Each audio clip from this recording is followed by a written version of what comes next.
last week, as you recall, we did a journey through the history of England and the principles that it stood on, the Christian faith that it accepted, and that started in 156 AD under King Lucius, and he accepted some of the very beginnings of the Christian faith. And then we traced it, as you may remember. We looked at the prosperity and the foundation and the prosperity of England, accepting the Christian faith, and the great influence that it has had on the world. In fact, it's not just a nation, it is an empire, and it has been built for the betterment of this world. Now, presently we're reading through the Great Controversy, and we've just come through to the French Revolution, and France actually rejected the gospel, and they suffered for it. So interesting that England accepted it. I mean, England has a lot to answer for. Let's not be fool ourselves, but in general, they have taken the gospel to the world. And of course, as I mentioned, also the influence they've had. New Zealand has the Union Jack in the corner of the flag, you'll recall, and what's made these nations so great. So now we look back from that time to the days of the Reformation. We had a look at men and women also who suffered much and even sacrificed their lives for their faith in Jesus Christ. I mentioned here when we went, I think it was Coventry, is that where the cathedral was blasted during the war? A lady just round the corner had been teaching her children the 10 Commandments. She was brought to the little square there in that area and was burnt because she stood up for the 10 Commandments. You'll have to get closer. Okay. What was it that gave these people such fortitude to stand against the political elements of their day and even to give their lives for the flames? These men, Latimer, Ridley and Cranmer, what was it that gave them their strength? Also Tyndale, as those early Bible scholars gave their time and their effort to make Bibles available in their own tongue and the common cause of the people as well as leaders, and they found their direction for daily living, for right principles, for society, both for their family and for their community, and ultimately the nation of England. Here's Tyndale translating that Bible into the English tongue. What a great man he was. And then further on in the 1800s, we had the Wesley brothers, particularly John, accepted the teachings of the Reformation, but he was struggling with how to accept that. And he was the one that ultimately found sanctification of the Spirit. In other words, he realized that the just shall live by faith. Luther had taught that, followed by Huss and some of those reformers, and further on to Zwingli, they found that. But Wesley wanted to learn how to live that faith, how to accept and live that. And Wesley was the one that had hit him one day in a meeting, sanctification. They started to stand against the principles of the traditions and stood for the men of the Bible and the men who taught it. So as more and more people searched out those sacred pages, new truths were beginning to be established. They found direction in their faith. Prophecies were examined and proven within the Bible itself, and plus a true account of secular history. And we have here in 2 Peter chapter 1 and verse 19, we have a more sure word of prophecy, whereunto you do well that you take heed, as unto a light that shineth in a dark place, until the day dawn and the day star arise in your hearts. That's a sure word. We have a more sure word. We have a foundation that prophecy is from God. And we're going to look at here very soon in regards to one of those prophecies that really is a footing for us to work on. One of the most significant prophecies that has been written stands out in our worth and is worth our sincere attention to devote some time to. And it's a well-known prophecy for all of us. In New Testament times, emphasis was to search out the prophecies. And it was obviously going to take the student from a dark place into the light. And much light was to come from the Old Testament writings. The book of Daniel is a known book of history and prophecy. And while we may say it was written a long time ago, millennia ago actually, that book still has information that we would do well to give heed to. Let's take a look at Daniel, and particularly Daniel 2. Now, there's no hope of us giving a comprehensive Bible study of the book of Daniel, so this is going to be comparatively summarized, but we will help you if you want to go further. I think we're all here pretty healed in the book of Daniel. And we're introduced to one of the world's monarchs, and it's actually one after the other.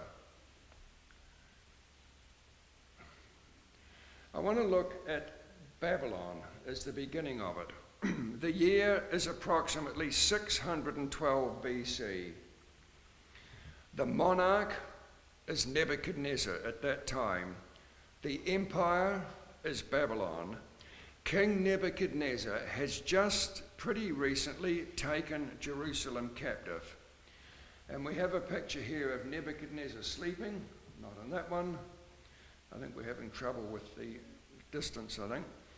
And it's while in the second year of his reign over Babylon, one evening as he lays on his bed sleeping, a dream comes to his mind. He sees it, but then it goes. But he sees it as important enough to know what it was and what it means. So he's determined in some way, somehow, to find that. As he wakes and he can't think of this dream, he calls his men of intellect. The Bible calls them magicians, astrologers, and sorcerers to interpret that dream. And if you think about it, that's quite a challenge, as he hasn't given them anything to go by. All he's saying, I had a dream, I want to know what it is and what it means. So that's a real challenge. He doesn't have a clue what it is. He says, I have dreamed a dream, my spirit was troubled, I must know what it is about. These men of intellect simply cannot tell the king his dream. And you will find that in Daniel chapter 2, verses 4, 7, 10, and 11. They cannot remember. The king becomes furious, and furious to the point of commanding that all those wise men be executed. They will be dealt with because he cannot find the source of this dream or what it means. He is furious. Now, Daniel takes a step back. Let's just go back a step. When Jerusalem was taken captive in chapter 1 of Daniel, they took the cream of the crop, if you like, captives from Jerusalem, and in those days they would take the captives and they would train them in the way of the conquerors' ways, the government, and they would set them back in their own lands to develop and spread their kingdom. So they took the cream of the crop, captives from Jerusalem, training them in the government of Babylon for a higher learning, and they became part of the wise men. In verse 13 of Daniel 2, Daniel was among that learned company, and he with his 3 loyal friends were also summoned for execution. In verse 15, Daniel was not present at the king's request of the interpretation of his dream. He asked the king's servant, "What is this all about? What are we being called to be executed for?"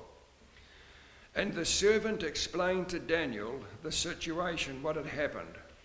In verse 16, Daniel went before the king, asking for time. Please, just give us time, and that he would be able to find the information and interpret the dream. Nebuchadnezzar was absolutely desperate to know what that dream was, and he was only too happy to grant some time if he could only possibly know what this dream was about.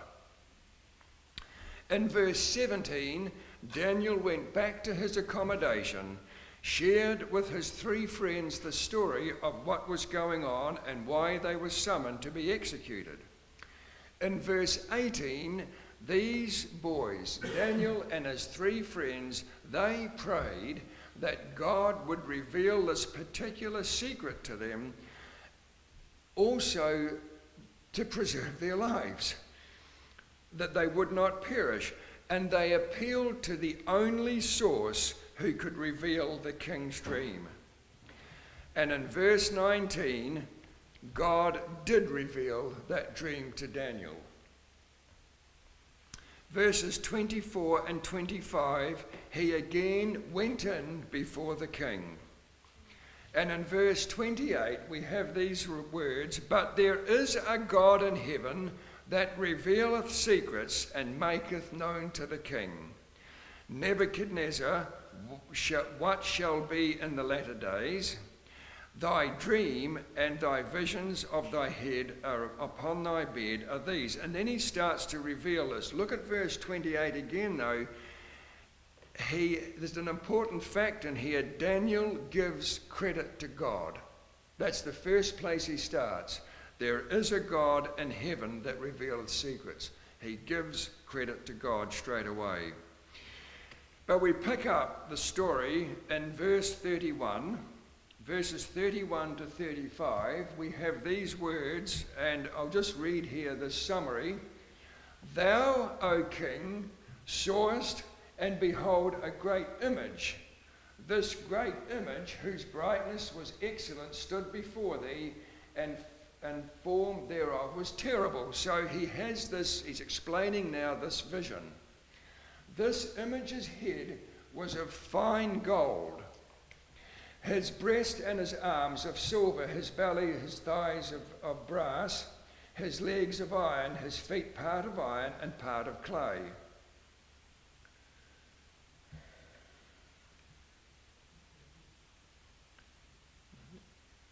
Given up, has it? Most probably better to sit here because the computer's just here.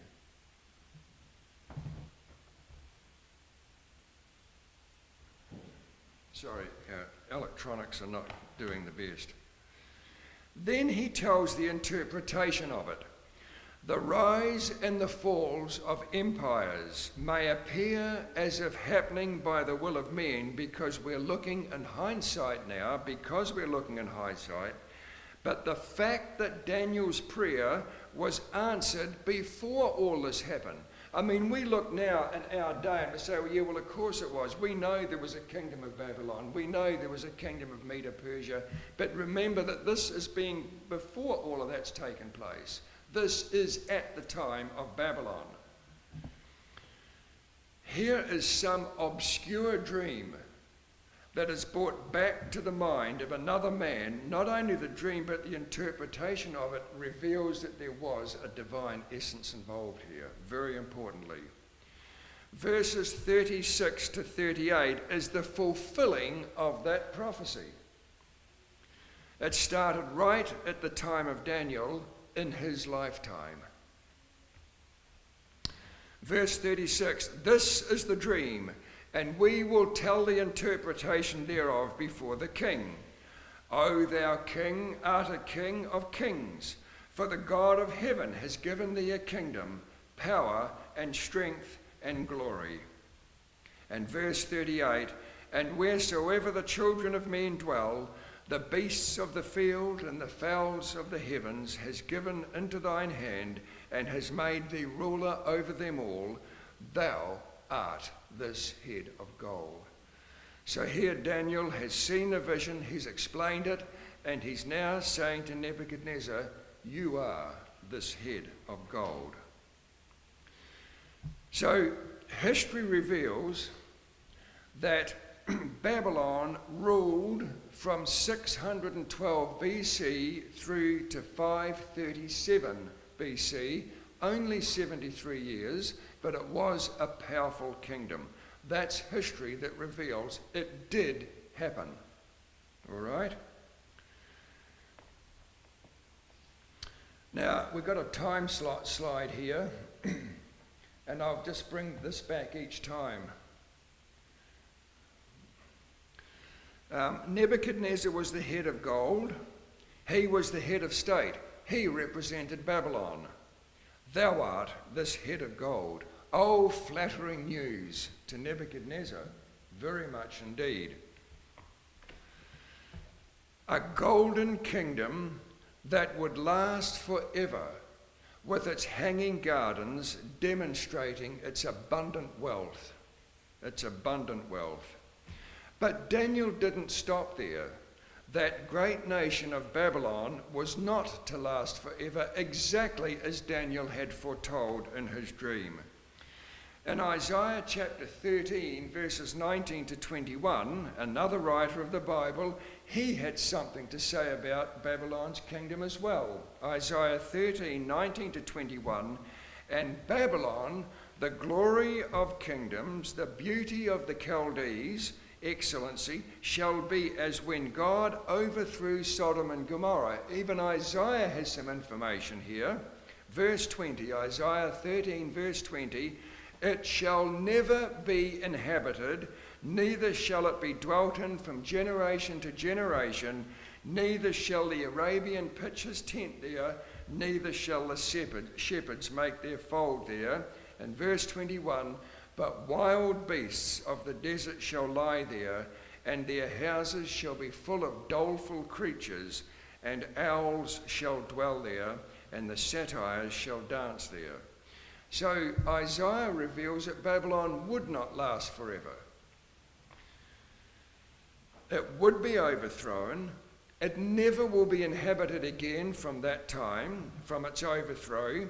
And today, Babylon is about 80 kilometres from Baghdad, and it's still in ruins to this day, just exactly as the Bible said it would be. But Daniel didn't stop there. He moved on. He continues, history reveals the next empire to rule was the Medes and the Persians. They ruled from 539 BC through to 321 BC, about 208 years. So that was quite a long reign. Verse 39, we have these words, Daniel 2, verse 39, and after these shall arise another kingdom inferior to thee. So Scripture reveals that a divine hand was over all these events. Here, God has the one to carry it, named 100 years before it happened. Cyrus was the one that would take over Babylon, and 100 years before it was to be. Isaiah 45 and verse 1, we have these words, thus saith the Lord to his anointed, to Cyrus, whose right hand I have holden, to subdue nations before him, and I will loose the loins of kings, and open before him the two-leaved gates, and the gates shall not be shut. This is amazing, and we will see here in Daniel 2 how this prophecy came to pass. Cyrus was the king of the Medes and the Persians. An image of two joint powers were represented by the two arms in the figure of Nebuchadnezzar's image of his dream. This was the next power that was going to overthrow Babylon. Cyrus was the one chosen, and this is how he went about it. Babylon was a fortified city and could last for 40 years with the gates closed continually. Now that's wisdom, to have enough food to last for 40 years. The Euphrates River ran through it, and in the wall of the city of Babylon there were 2 gates that would shut and open at the command of the king or the command of the rulers. And if any danger threatened that city, they would close all the gates to the city and they would shut these 2-leaved gates so that the river or that the city was protected. Obviously the river still ran through it. But what Cyrus did, he dug canals to divert the flow of the river outside the city of Babylon. Now this was a huge city, so it must have taken some time to dig these trenches or these rivers. And they wouldn't have had Komatsu diggers in those days. They would have been digging by hand. At this time, Nebuchadnezzar's reign had passed to actually not his son, to his grandson, the successor of Nebuchadnezzar, and he at this particular time was hosting a great feast. Now, Belshazzar had no fears of what was happening because he knew that his city would last. And there was no problem with that. He was absolutely, he made fun of those Medes and Persians digging those trenches around the city. But this particular night, while this great celebration was happening, the guards also got drunk. And they left those 2-leaved gates open during that feast. Cyrus broke the dikes and diverted the water around the city that they had been digging, and he marched his army through the muddied bottom of where the Euphrates had run. But it had dried up, and he marched his men into that city. He took Babylon, as we mentioned before, in 539 BC, exactly as the Bible predicted. It said that there would follow the chest of arms and silver, a chest and arms of silver. Chapter 5 describes that takeover. Medo-Persia was known as the Silver Kingdom. All their taxes were paid in silver. And this is just a very brief rundown. But Daniel didn't stop there either in this dream to Nebuchadnezzar, those early days. The Silver Kingdom, represented as a chest and arms of silver, also was not to last forever. Verse 39, and after thee shall arise another kingdom, inferior to thee, and another 3rd kingdom of brass, which shall bear rule over all the earth. So Daniel says in verse 39, chapter 2 and verse 39, there would be another kingdom. So let's have a look at one, this belly of bronze. History reveals the next empire to rule was Greece, and it ruled from 331 BC through to 168 BC, which was 163 years. Darius, who was ruling at that time, obviously Cyrus had gone off the picture, Darius, who was ruling at the end of the Mede and the Persian power, he had an army of 1 million men, a staggering amount of men. Alexander the Great of Greece had a total of 20,000. 1 million men to 20,000. Now you say the odds are not looking too good here. These two powers engaged in battle at a place called Arbela. Alexander, with his 20,000 men, gained the victory over the Medes and the Persians in 331 BC. One historian wrote, I am persuaded there was no nation, city, nor people then in being whither his name did not reach. That's Alexander the Great. His name reached worldwide. And it goes on, this historian, There seems to me to have been some divine hand presiding both over his birth and over his actions. That's Alexander. He was a strong man and he was very young. And that is exactly what happened, as God said it would, and it did. Greek soldiers were called brazen-coated. Their armour was all bronze, and Greece was known as the Bronze Kingdom. But Daniel didn't stop there. The Bronze Kingdom of Greece was not to last forever. A new scene was revealed in Nebuchadnezzar's dream. In verse 40, Daniel chapter 2 and verse 40, we have these words, "And the fourth kingdom shall be strong as iron, for as much as iron breaketh in pieces and subdueth all things, and as iron that breaketh all these shall it break in pieces and bruise." Here's a fairly strong quote. History reveals that the next empire to rule was that of Rome. It ruled from 168 BC through to 476 AD. That is a total of 644 years. That is a long time for one kingdom to continue. The Iron Monarchy of Rome conquered the Greeks in 168 BC. The Roman power was as strong as iron, and it broke in pieces anything in its way. It held power right through till AD 476. And it was this power that was in command at the time of Jesus' birth and life.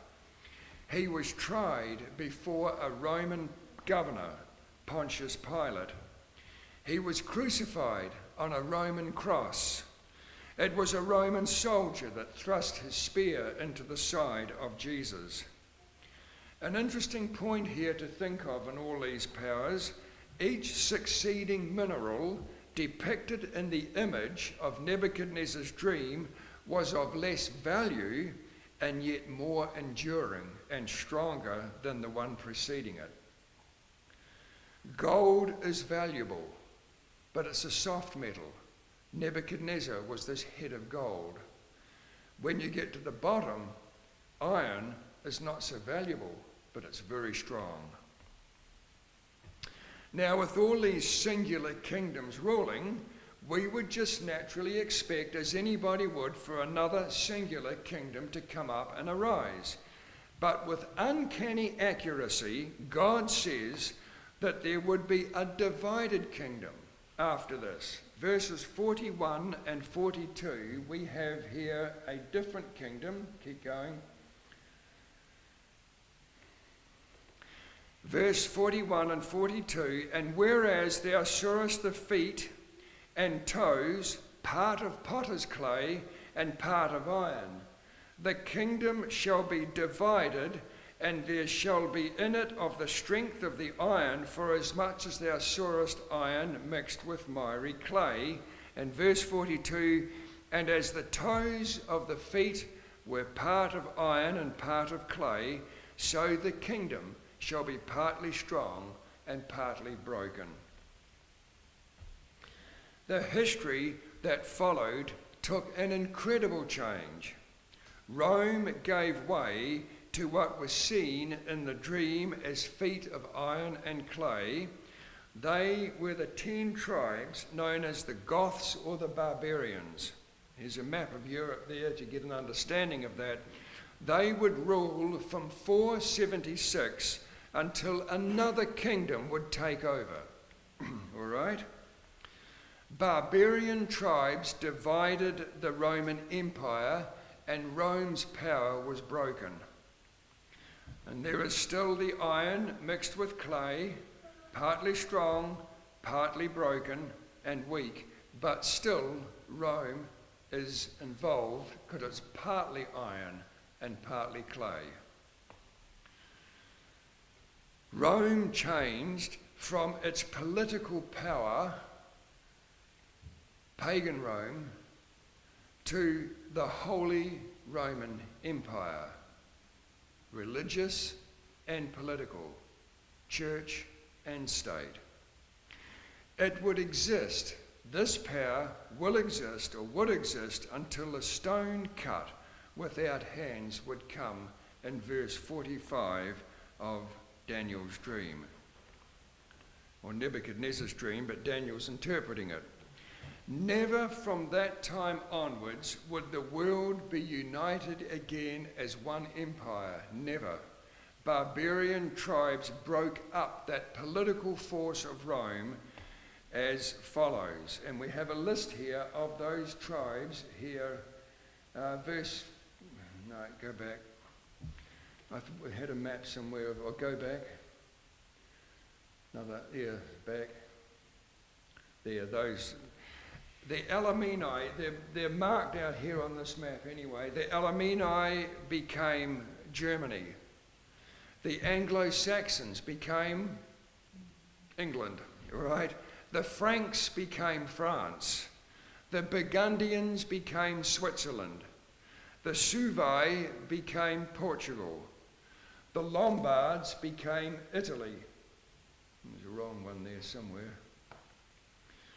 The Visigoths became Spain. The Heruli, the Ostrogoths, and the Vandals were totally destroyed. That's in Daniel 7, verse 20. Verse 43, we have these words here. And whereas thou sawest iron mixed with miry clay, they shall mingle themselves with the seed of men, but they shall not cleave together, even as iron is not mixed with clay. So there would be a mingling, but they would not cleave as one nation. Many have tried to blend all of Europe into one power, and they have used many methods. They have used alliances, they've used treaties, they've used marriage, and they've used wars, all to no avail. It just hasn't happened. The first one that we have was Charlemagne in France. Charlemagne tried to bring all of Europe back together into a Holy Roman Empire again in the 8th century. But it didn't happen. It just didn't happen. Charles V in Spain, he decided it was the right time to unite Europe again, which was in the 16th century. It resulted in a bloodbath. It didn't happen. Louis XIV in France, you'll have to move on a few now. Louis XIV ruled in the 18th century during the French Revolution, but he was executed on January the 21st, 1793, without seeing his dream come true, and Europe was not united. It didn't happen. And we come to Napoleon Bonaparte in France. Napoleon did a lot in his reign in the next century from Louis XIV in the 19th century, but he did not bring Europe together again as well. Napoleon's own words were these: I wanted to found a European system, a European code of law, a European court of appeals. There would have been but one people throughout Europe. Europe would soon have become one nation. But again, history records the deliverance of Europe from the dominion of Napoleon was affected neither by Russia, nor by Germany, nor by England, but by the hand of God. It just didn't happen. As Napoleon fought his battles, he had great success, but he was still limited by the elements of nature. It was a snowflake that stopped him from advancing further than God allowed. He took Russia, but on return, a severe winter storm set in, and while he himself survived, thousands died in the snow and the cold. 18 months later, he couldn't rally enough strength from his people to fight a battle at Waterloo, and here he met his defeat. We still use that term in our day when one is defeated. I don't know whether you have it here or not. They met their Waterloo. Do you have that saying here? They met their Waterloo. That's exactly what happened. In the 20th century, Kaiser Wilhelm from Germany, he thought also that it was a good time to unite Europe back into one. At that particular time, it looks like this thing's given up completely. At that time, the King of England, the Emperor of Germany, the Queen of Greece, the Tsarina of Russia, Queen of Spain, Queen of Norway were all grandchildren of Queen Victoria of England. Isn't that amazing? In fact, all the kings and the queens of Europe at that time were some way related to each other. And the move to unite Europe together would be right now. Surely the family can get on together. The result is written by one historian, and it says it was just one great family argument. It just didn't happen. It was fulfilled exactly as Scripture said in Daniel 2:43, they shall mingle themselves with the seed of men, but they shall not cleave one to another, even as iron is not mixed with miry clay. Adolf Hitler, Second World War, a young paper hanger, wanted to unite Europe and establish a 1,000-year Reich. He wanted a kingdom that would unite Europe for at least 1,000 years. That was his purpose. A young maid, a Christian girl, was working for Adolf Hitler at this time, and she had an understanding of the Scriptures, and she sat down and read the 2nd chapter of Daniel to him, and this just made Hitler mad. He stomped his feet and he shouted, "No, no, it doesn't fit into my plan." He then delivered his speech to the people. He said, "To my people, we do not need anything from God. We do not ask him for anything except that he may leave us alone. We want to fight our own war with our own guns without God. We want to gain our victory without the help of God." That's a statement that he made in March 1941. He set out to do just that. He took one nation after another. He came to the shores of England and was careful to take everything into account, even the weather. And the night before the battle, a fog came in and lasted for 3 days, long enough for the Allies to reinforce England, and Hitler was defeated. From when that war ended in 1945, there was not and has not been a united Europe. Even now, we have words like New World Order, One World Government. But God had said, as iron does not mix with clay, the nations of Europe would not unite together as one empire.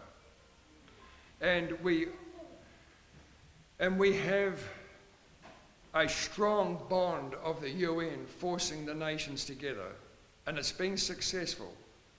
But then there was Brexit, and that is the start of the fragmenting of the European empire. But Daniel didn't stop there. He revealed still more of this dream given to this ancient king. The divided Europe would also not last forever, and with uncanny accuracy there would be a reuniting under one power. Interesting.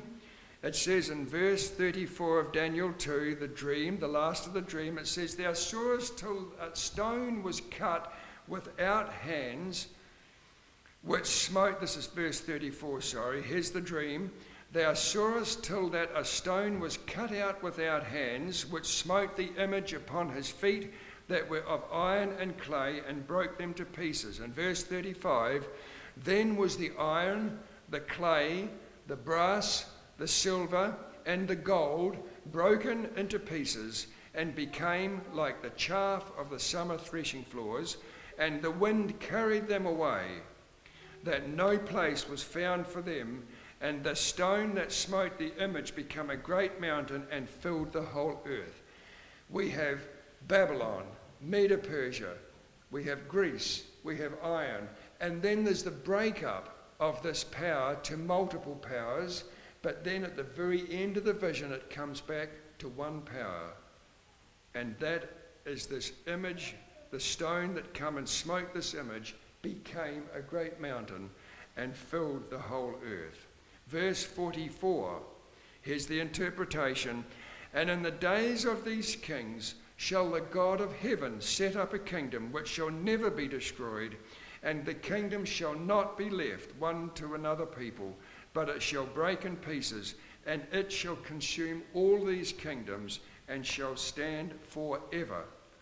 Verse 45, for as much then as thou sawest the stone was cut out of the mountain without hands, and that it brake in pieces the iron, the brass, the clay, the silver, and the gold, the great God has made known unto the king what shall come to pass hereafter, and the dream is certain, and the interpretation is sure.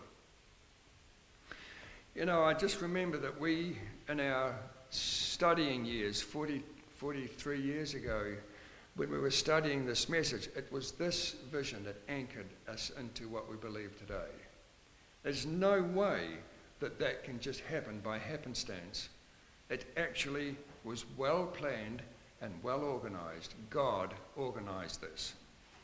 God will set up a kingdom. It will be different to all other kingdoms. It will not be left to be ruled by people.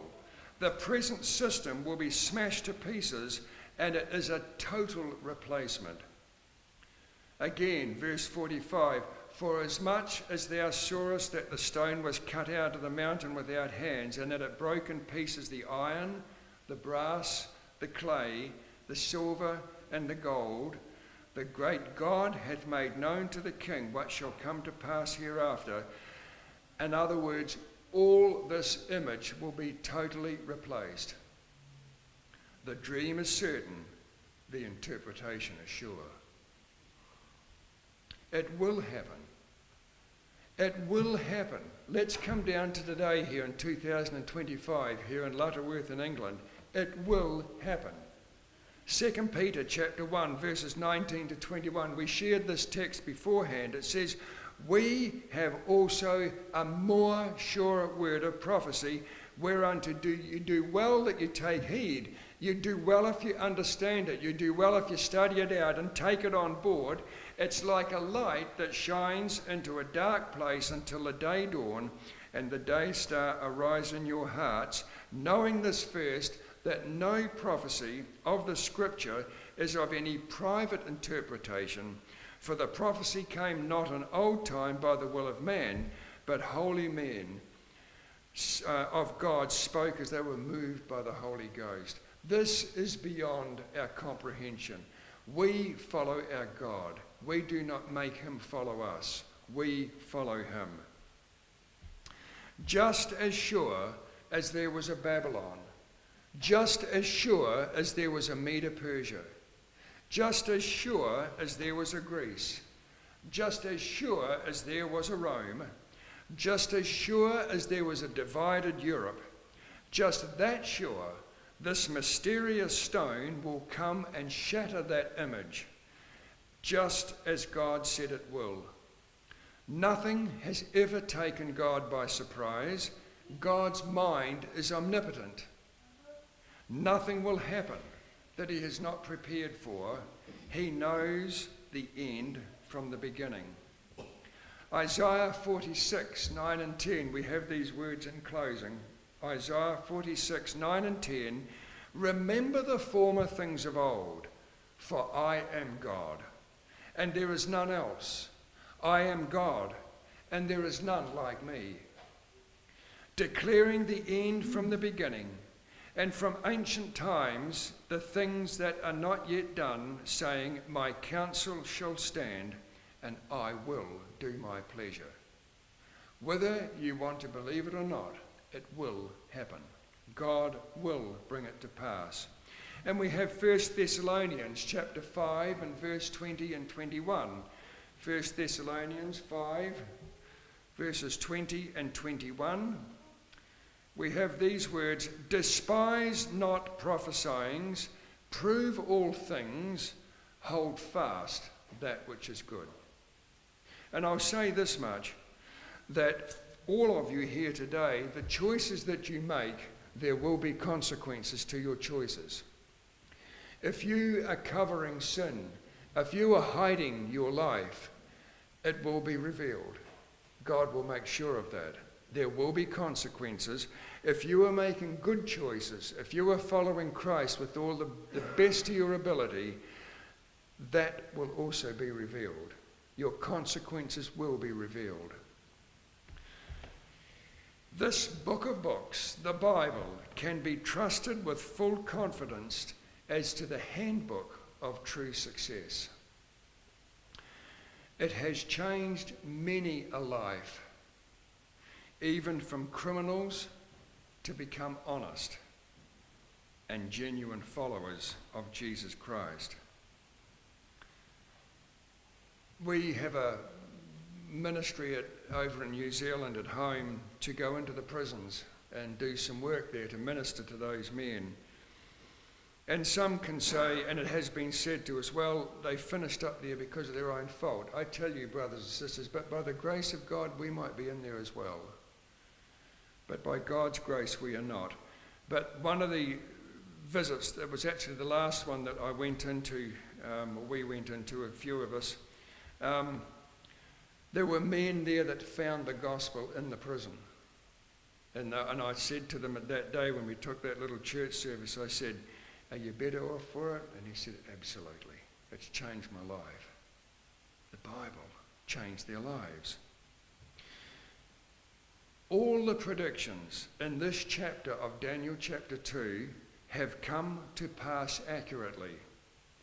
And we can be assured the little bit remaining, the rest will follow exactly as God said it will. Again, many lives have been changed for the better. No, for the best. These lives have changed. It reaches more than the brain. It reaches the heart if we will only let it. Next week, if all going to plan here, we'll look more closely at that mysterious stone that's uncut with human hands that comes to destroy this world. We will look for that, and we'll study a little bit more on the return of Christ. But I apologise that the slides haven't been working very well. I'm sorry for that. We'll do better next week. But God bless you as we continue to study this out.